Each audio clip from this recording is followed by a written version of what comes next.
Atención amigos que entrevistaron al presidente del Banco Central, el señor José de Gregorio, en Mesa Central y explicó por qué la ley de 40 horas y la ley de salario mínimo fueron malas leyes, porque generó mucho desempleo en el país. Y la señora Jara dice que fue una buena ley, que mejoró las condiciones de trabajo y todo, pero no fue así. Vamos a lo que pasó. Oiga, la polémica con el Ejecutivo, entre el Banco Central y el Ejecutivo, ¿cuánta entidad tiene? ¿O estamos haciendo demasiada laraca por una frase que en realidad, como decía el consejero Alberto Noboa el otro día en Tele 13 Radio, fue una frase del presidente más bien cuidadosa? Se tienden a exagerar, y todos yo le comenté a gente de gobierno, fuera de gobierno, me parece que de repente no hay que hacer ese tipo de declaraciones precisamente porque generan una polémica algo artificial. El gobierno dice, mira, a mí me parece, discrepo de los resultados, pero hay que llevarlo a una discusión un poco más técnica que política, porque si no la politizamos y en todas estas cosas se desvirtúa. El Banco Central hizo un muy buen estudio, digamos, estado del arte en materia de investigación hoy día en economía, un estudio que es que le corresponde hacerlo. Es un estudio robusto. Muy robusto, porque además, aparte de lo que hace, vamos a tener un seminario académico donde se va a discutir en nuestra facultad, ¿no es cierto? Y donde además tienen otros tipos de ejercicios para ver esto. ¿Y qué es lo que ellos quieren decir? Dicen, ¿qué pasó con el salario mínimo sobre Estos tipos del Banco Central hacen campaña por CAS gratis o de la nueva derecha. el empleo y la reforma? Entonces hay gente que empieza a decir, ¿pero cómo hace eso? La verdad que es no darse cuenta que la evolución del mercado laboral es fundamental para entender la política monetaria y qué es lo que tenemos que hacer. Por ejemplo, si nosotros vemos que el desempleo está aumentando y detectamos que el desempleo aumenta porque cayó la demanda, porque hay avance tecnológico, hay espacio para reducir tasas. ¿Por qué? Porque podemos estimular para que se recupere. Ya. Pero si nosotros observamos que es porque hay un empujón de salario proveniente de reajuste, que de repente van probablemente a traer más inflación. Porque está saliendo más caro el trabajo. Exactamente, Digamos, va a haber más inflación, las empresas una manera de ajustarse a subir precios, probablemente no es la misma recomendación que sea un freno de demanda. Por lo tanto, por eso el Banco Central tiene que saber. tiene que entender de dónde hacer su proviene, o sea, nosotros tenemos números. Hay que entender qué es lo que mueve esos números y qué es lo que lo determina para poder aplicar una política monetaria adecuada. Por lo tanto, es absolutamente razonable que el Banco Central lo estudie. Creo más importante, es el primer estudio que evalúa estas políticas. Bueno, a mí me gustaría que en la universidad, muchos de mis colegas, que en el gobierno hubiera más evaluación de esta política. Es bien importante. Este es el expresidente del Banco Central, me equivoqué al principio. Y lo que dice, el estudio dice efectivamente afectado al empleo, no puede llegar a magnitudes precisas. Estamos hablando del salario mínimo, ¿eh? Del salario mínimo. Porque se ha mezclado todo. Salario mínimo, 40 horas, reforma de pensiones. Salario mínimo y 40 horas, pero lo fundamental es el salario mínimo, claro. Entonces lo que ellos dicen es afectó al doble empleo. Cuando uno ve los estudios, hay un estudio central que es muy bueno, y agregan estudios adicionales, dice, puede esto haber subido en 0,4 el desempleo, ese orden de magnitud, cifra. Es un estudio muy serio.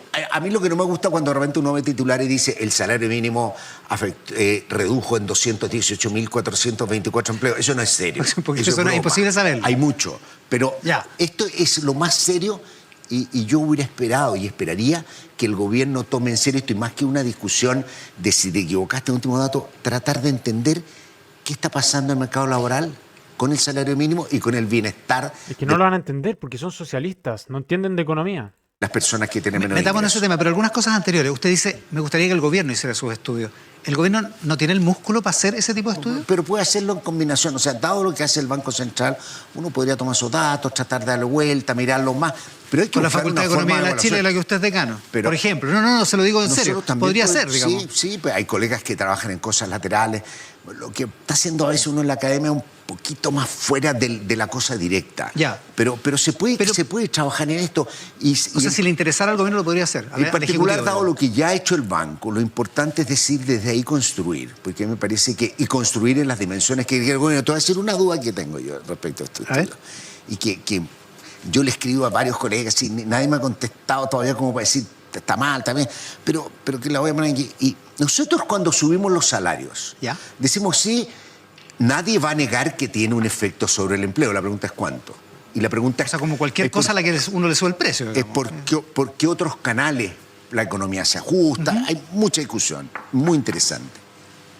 Pero hay una cosa que me preocupa, que yo empecé a ver los datos. Cuando empezó esta discusión, a mí me gusta sentarme, mirar, bajar los datos y convencerme y revisarlos para no cometer errores, pero me cae el salario, cae el empleo un poco, pero el efecto salario domina y el ingreso de los trabajadores sube en general. Eso se ha detectado en algunas partes.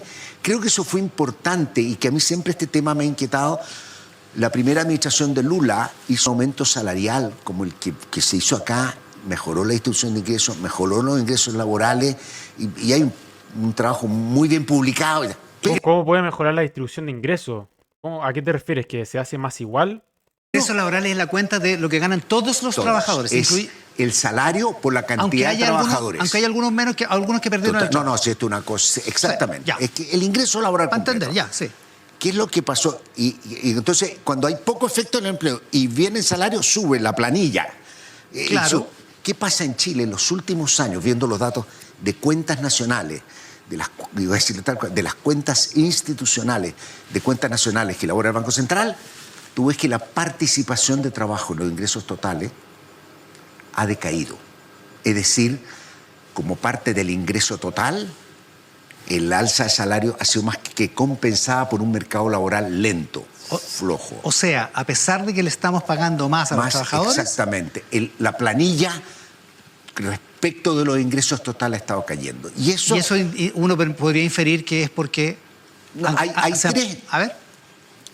tres cosas que también la enfatiza el estudio del Banco Central que están afectando el empleo hoy día. Hay tres fenómenos. A ver.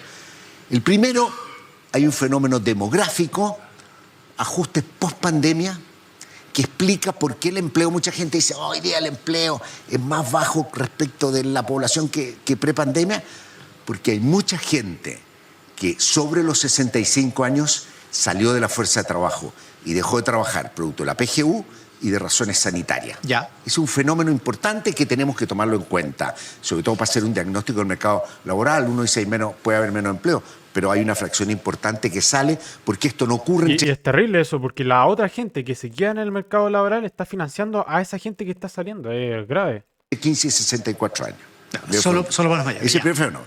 El segundo, que es un fenómeno que todavía estamos discutiendo, que también hay grandes peleas en economía y grandes discusiones, es el cambio tecnológico.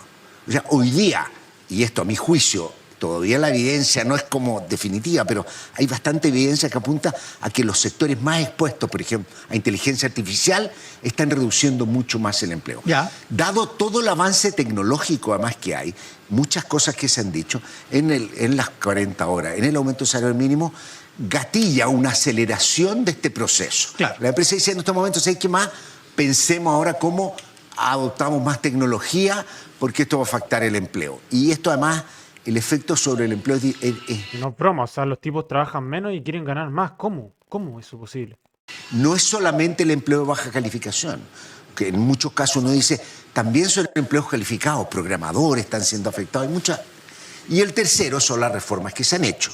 Aumento del salario mínimo y las 40 horas. Claro, por eso no es un efecto puro. Dos cosas. Uno, en el gobierno de Elwin y en el gobierno de Frei Ruiz-Tagle se aumentó el salario mínimo mucho más que en este gobierno. Pero ahí no hubo esta discusión y no parece haber afectado el empleo. ¿Por qué? Déjame...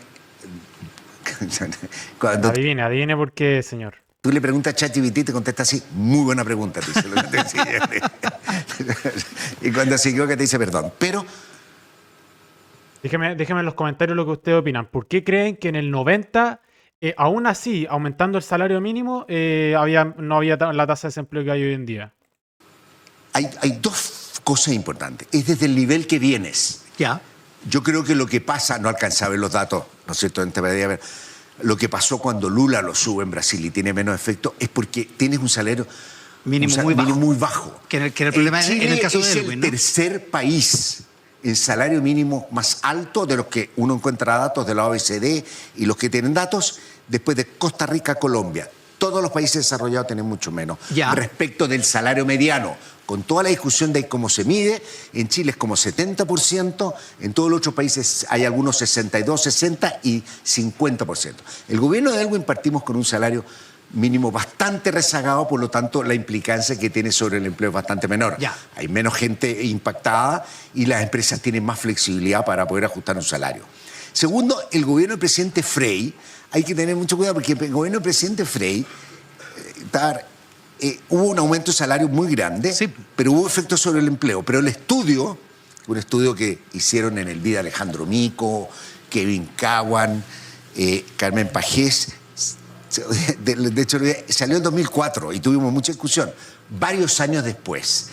Y el estudio muestra que el empleo efectivamente hubo. fue afectado. Y fue afectado por una razón que también es importante tenerla para hoy día. Fue afectado porque coincide, y fue una cosa como de suerte, con la crisis asiática, que es en el momento en que la economía chilena es muy golpeada en términos de actividad. La capacidad de absorción de un salario mínimo mayor es mucho menor que en una economía en boom como venía Elwin. Es lo que está pasando un poco también hoy día. Una economía que crece relativamente lento. Su capacidad de absorción de un salario mínimo que sube es bastante menor que una economía que está pujante. Pregunta. Bueno, como no está ahí, pero muy bien. Evidentemente que el salario mínimo lo que hace es, en el caso de estar por sobre el equilibrio, lo que hace es restringir a las personas que pueden estar dentro del mercado laboral. Si ustedes trazan la curva, que es demanda y oferta de la gente que está demandando, como las empresas que demandan mano de obra y los oferentes, que somos nosotros, que queremos trabajar y trabajamos por una empresa, trazan la curva y el salario mínimo es una recta, básicamente, una recta así. Y si es que esa recta está por sobre el punto de equilibrio, entonces va a haber una distorsión. Y esa es la distorsión que genera el precio mínimo. Si el precio mínimo lo fijamos en un peso, no va a afectar el precio mínimo. Pero si el precio mínimo lo ponemos, por ejemplo, en 1.000.000 de pesos, eso sí va a afectar la cantidad de gente que puede entrar dentro de las empresas. Y es de sentido común. Le acabo de mostrar matemáticamente de por qué el salario mínimo afecta la mano de obra, por así decirlo, las contrataciones, siempre y cuando esté por sobre el punto de equilibrio. Se vuelve más eficiente y se regula absolutamente solo. No tiene por qué venir el Estado a decir cuánto tiene que cobrar el salario mínimo. Si una persona está dispuesta a trabajar por 10 pesos, esa persona, bueno, va a estar feliz trabajando por 10 pesos, aunque suene una locura. Es así. Pero si hay una persona que quiere trabajar por $1.000.000, quizás no va a encontrar trabajo porque no va a haber empresas que quieran pagar ese $1.000.000. Así que, bueno, eso es lo que hace el Estado solamente. Cuando aplica este tipo de medidas que evidentemente son restrictivas y lo único que hace es intervenir de manera violenta en algo que debe ser un proceso que es voluntario, bueno, genera distorsiones. Y se lo acabo de decir matemáticamente por qué existe esa distorsión. Y creo que es de sentido común. Espero que me hayan entendido. Amigos, recuerden suscribirse, dejar su like para hacer unos completos basados. Ustedes son los más basados de todos. Gracias por ver este video.